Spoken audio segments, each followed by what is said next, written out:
beauties. So today we are going to be talking about the 3 cauldrons of inspiration and how I feel this relates to Keridwen. The 3 cauldrons of poetic inspiration are described in the 7th century poem now named the Cauldron of Poesy. I'm going to be reading some information to you first about what the 3 cauldrons are, and that comes from this book, The Weeds in the Heart, which is a big, beautiful book. I like big books, and I cannot lie. You other brothers can't deny. When a girl walks in with a big waist and 50 pages on your face, you got sprung. Anyway, stop. And so I'm going to read to you from this, and this is page 127, 128, and I'll have a look at 129 maybe, and then we're going to use that as a jumping off point to discuss what we want to know, what we think is relevant, and how we feel this ties into Keridwen. Before we get started in this is way later in the month than I had anticipated. The month has kind of been the shadows of Keridwen rather than Keridwen herself. So we've kind of been dealing with a lot of that, and it's not been how I would have wanted it to go because of the workmen and everything being here for like nearly, well, they're going to be here Monday, Tuesday as well. So it's been like a ridiculous amount of time, and I'm not resting. So apologies for that. Next month we're going to be looking at Morgana, Morgana Le Fay, and Morgan maybe. Morgan's around. And so that I have plans for getting way back on track. So this month wasn't quite what I wanted it to be, so apologies for that. But some months it's just what kind of happens because of the pandemic and working from home with people being around and stuff. Unfortunately, it's stressed me out, so thank you for bearing with me, and let's just jump into the video. So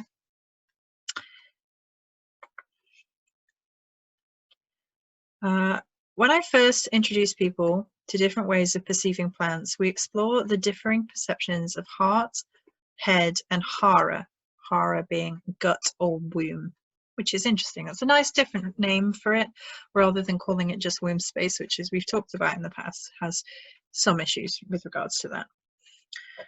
Most people are familiar with the process of wisdom, thought, and visual imagination that commonly characterize the head, though in our familiarity we are often habitual, dogmatic, and boundaried in the paths that we follow. Good stuff. The realm of the heart is mostly known through joy, love, and sorrow, and for those who have developed it, the subtle sense of felt intuition. So intuition was something that we talked about in the intuitive herbalism blog post, which if you haven't read, please do. I'm super proud of it. The heart's wisdom is often hidden through cages that we build ourselves to protect ourselves. The wisdom of the hara overlaps with the gut and the womb, relates to our most immediate instinctual bodily responses. The expression gut feeling lives on in the English language, though few develop its potential and capacity for perception. Overlaps can be found between the Chinese descriptions of the 3 dantian, the Japanese idea of hara, and the Indian chakra system. Each center has its own distinct neurology, which with vast neural networks, the same neurotransmitters as are found in the brain. Interesting. In the 7th century poem, we can find descriptions of the cauldron of warming, the cauldron of vocation, and the cauldron of wisdom. The image of the cauldron is an archetypal one in Druidic lore. They are when stored, they are kept on their lips, whilst when upright, they need to be filled and warmed. So it would be like an upside down cauldron when they're not activated. When warm and full, divine inspiration, Arwen, overflows from their lips. The poem describes that all are born with the cauldron of warming sitting upright, while most are born with the cauldron of vocation on its side and the cauldron of wisdom on its lips. And this is the poem. I sing of the cauldron of wisdom which bestows the merit of every art, through which treasure increases, which magnifies every common artisan, which builds up a person through their gift. The cauldron of motion must be turned by sorrow or joy. It bestows, is bestowed, extends, is extended, nourishes, is nourished, magnifies, is magnified, invokes, is invoked, sing, is sung, preserves, is preserved, arranges, is arranged, supports, is supported. The cauldron of incubation is born upright in a person from the beginning. It distributes wisdom to people in their youth. So that's the poem itself, which is lovely. The cauldron of warming or incubation has a direct correspondence with our physical well-being, with the sense of internal warmth and our fertility. When it is warm and full, a person is vital, healthy, and grounded. I suspect that since the 7th century, when the poem was written, we as a culture have diminished the vitality of this cauldron in ourselves through the disconnection to the land. For many of those visiting the apothecary, many years of restorative healing is needed to restore the strength of this earthbound animal aspect of themselves. This earthbound animal aspect of themselves. The cauldron of vocation has also been translated as the cauldron of motion.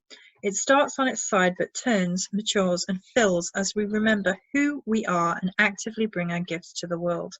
It is turned and filled by experiences of grief and joy and the initiations that these bring. As we grow through grief and joy, our hearts unfold and open, but this journey is often difficult, the path blocked by layers of ancestral wounds. The cauldron of wisdom is described as being turned by joy, divine joy and human joy. When upright, it bestows merit in every art and magnifies every common artisan. My experience of the stages of initiation are that the two lower cauldrons heal and turn over the course of many years, but the heart cannot thrive until it sits on its strong foundations. Our foundation, the cauldron of warming, is strengthened by many of the same qualities that nourish the kidneys in Chinese medicine. Warmth, regularity, nourishing foods, rich oils, root vegetables and meat, strong rooting in our geographical location, sense of community, sense of place, and the security of loving relationships. Herbs such as nettle, marshmallow, valerian, and rhodiola can support the healing of this center. Gentle physical exercise and the meditative practice of centering our consciousness and breath can have a potent effect. No plants can equal rose when we seek initiation and healing for the heart and the cauldron of vocation. When we extend our hearts to this plant, we receive the plant through the fog of our conditioning. However, if we keep reaching, consciously moving through our own pain and projection, the being and inspiration of the plant crystallizes. We find ourselves initiated and transformed by the plant, opening one more degree into the web of life that fills us, surrounds us, and is us. The process of the heart is always joyful and painful in equal measure. I compare it to coming out of a prison of our own making. Within the prison, we feel safe and untroubled by the pain of the world outside. As we step out, we experience immense freedom, but cannot avoid the immense suffering that we find all around us and reflected within. Whoo! I believe that as we mature spiritually, we find ways to meet this suffering with compassion, embracing it rather than averting our eyes.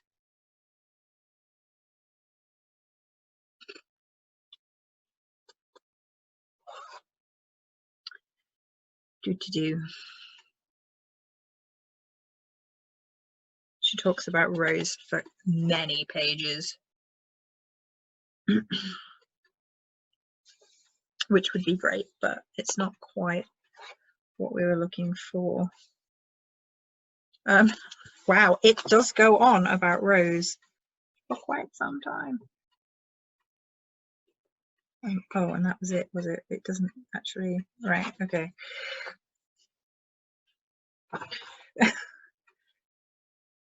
So, through the idea of the three cauldrons, we can meet Keridwen in three places on the journey to the south.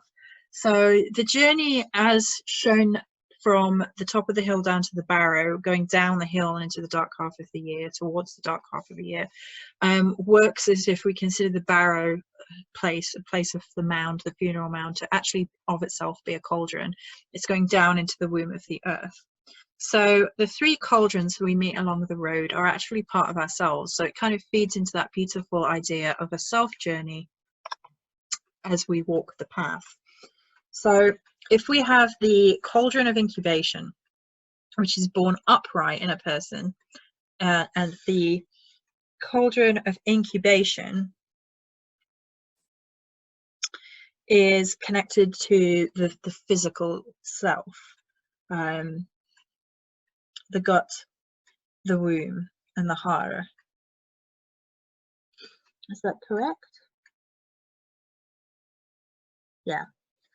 And that is sort of connecting us into the roots of who we've always been, who we are in different lives, bringing the wisdom to people in their youth, so that freeness, that innocence from that kind of innate knowing, the intuition, the parts of the self which are deeply rooted into ourselves as an individual across the spiritual ecosystem, that teaches kind of who we are. And we talked about intuition and how important intuition was in regards to intuitive herbalism in the post that I posted about, but that kind of applies to spirituality in general, that sometimes the intuition is written off because it's not something that is tangible and therefore real, which is again what we talked about in the blog post. So the cauldron of warming or incubation has the direct correspondence with the physical well-being, and so there is a lot of that element that can be to do with just getting ourselves right in our bodies, just eating right, meditating, exercising, doing all the things that kind of suck to get into the habit of doing them, but once you get into the habit of doing them right and well, you'll start to feel loads better for it. The thing that I do find really interesting is the idea of restorative healing, to restore the strength of the earthbound animal aspect of the self. Now I am going to be doing a video as well on the idea of shapeshifting into your particular animal and drawing upon its strength, as part of the last week here on Patreon, and we're going to be deep diving into that. So we're going to talk about that more in the shapeshifting video, and I truly hope that goes according to plan tomorrow, otherwise I'm going to lose my temper. But there we go, we will do our best with what we've got. So the cauldron of incubation along the path is a little bit like the shapeshifting of the Keridwen myth. The shape-shifting occurs on the first stage, and as we shift into the different animals, we take on their medicine. We learn through the elements in which we move through, as we talked about in the podcasts. So we are infusing our bodies with earth, sea, and sky in the Celtic tradition. We're infusing ourselves with the druidic lore from each animal. We're learning about ourselves in our different shapes, and we're taking on the energy of Keridwen through this cauldron along the path to the self. So as we shift our shape, so we learn about ourselves. Now that can be in direct sort of shape-shifting style ritual, but it can also be as we are die and reborn along the path of life, as we walk through the cycles of existence. The cauldron of motion we meet on the path of sorrow and joy, and it's really interesting that it bestows and is bestowed. So it's very much like we give and receive all of the lessons of joy and pain alike. We are never separate from the action of giving and receiving of joy and of grief. So sometimes we give joy, sometimes we receive joy, sometimes we give sorrow, sometimes we receive sorrow. It's kind of like this tipping, pouring motion. As we pour in, we pour out, and it has a very like wax on, wax off kind of vibe to it. I dig it. I dig the idea of that we all have our own inner cauldron, and we're all like tipping and receiving from the world around us, from the spiritual ecosystem, from our relationships at any given point. The idea that this can be blocked by ancestral wounding is, I think, interesting too, because I had just created the spirit realm set for the store, actually the oil is behind me, the cauldron's right behind me too, but oh gosh, ow, I hurt my neck this morning, so I'm not going to do that. So it's actually just sat here like weaving away about healing ancestral wounding. And so there is something in there about the memories that we carry and the grief that we carry that isn't necessarily from this lifetime. Perhaps it's ancestral, and there has been a lot in the spiritual ecosystem about stopping generational curses, that this ends with us. We want to be better educated, we want to leave the hatred behind, we want to stop the negative patterns of behavior whatsoever they might be. And that's usually through deep self-introspection, through understanding the pain and the shadow and the joy and the lightness, I guess, if you want to use those dichotomy analyses for sense of ease, although the world is not split up into dark and light, as we know. But that idea of as we give and we receive, as we nourish and are nourished, is beautiful. I really like that kind of cyclic nature of that cauldron in particular.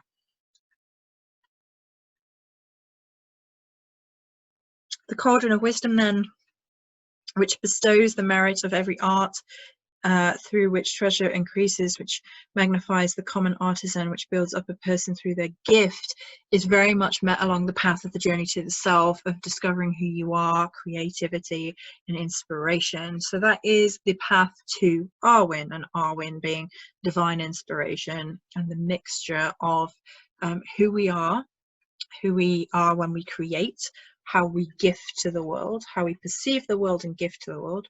Is that perceiving links it back into that heart space, because none of the cauldrons are completely separate in this analogy. And if you see the image here, it's really beautiful. I think I've shown it you guys before, and it's almost like a 3-tier infinity ellipsis, so it's 3 instead of 2, but the idea of those 3 being in conjunction, those 3 being divinely connected, sort of like the spiritual ecosystem in terms of the neural networks that exist within all places. And it does divide it up nicely into sort of earth, sea and sky as well. Sky would be more like of the head, and then the sea would be of the heart, and the earth would be down rooting in the cauldron of incubation or warming. And that connection, as all things flow through all elements of us, and we learn to be better, we learn to create, we learn along the path of who we are becoming. I think that's very Keridwen, because her myth reflects who we are becoming through uncertainty, through difficulty,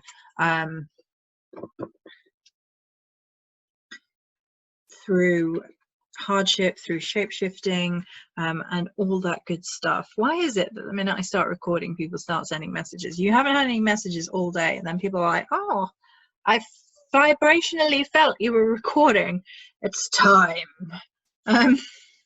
So I feel like that as we learn to get closer to ourselves and we embrace these 3 cauldrons, these ideas of being, we can connect truly to who we are becoming. And the myth with Keridwen, as Taliesin is reborn from the death of who he used to be, he is infused with all the gifts in the world, all the Arwen in the world, which comes from her cauldron, Keridwen's cauldron. So it's probably safe to say that the divine cauldron would be the 3 cauldrons in one. The cauldron of wisdom and Arwen and inspiration, of joy and sorrow and heart, and then connected into beauty and rooted within the fertility and the growth of the nurturing of the cauldron of warming, and root it all into the being. And this would be a little bit like sparks of life coming to be as well, through the imagination, through the heart, and through the physical manifestation, which of course corresponds to the idea of how we create magically as well as how we create anything else. But through the cauldron of wisdom and things, the realm of the mind, and this is your art, this is your gift, this is how you perceive the world and tangle with the spiritual ecosystem in terms of thought and rationality and dreaming and the subconscious and the psyche and the sort of visualization process of how you want to create magic. The cauldron of motion, from a place of pure emotion, is where the fuel of your magic comes from.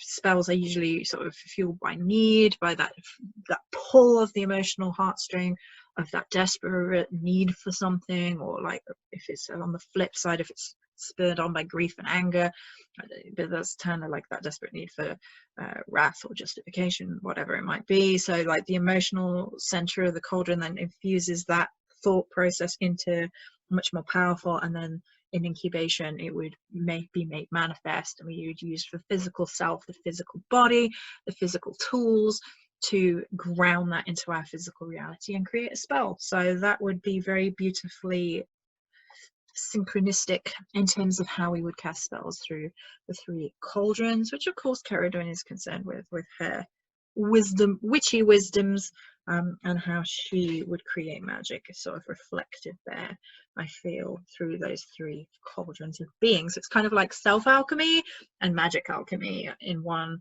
beautiful analogy that can be used for both. So I kind of love that. That's kind of awesome. And I think that gives us a very nice point of reference that we can use next month too when we look at deepening our magic. So that's one way we can start thinking about the different realms of existence within our own bodies, within our own energy centers, if you like, that can help us to manifest into our best selves and manifest our magic. So I hope you enjoyed that, guys. Many blessings, and I will talk to you very soon.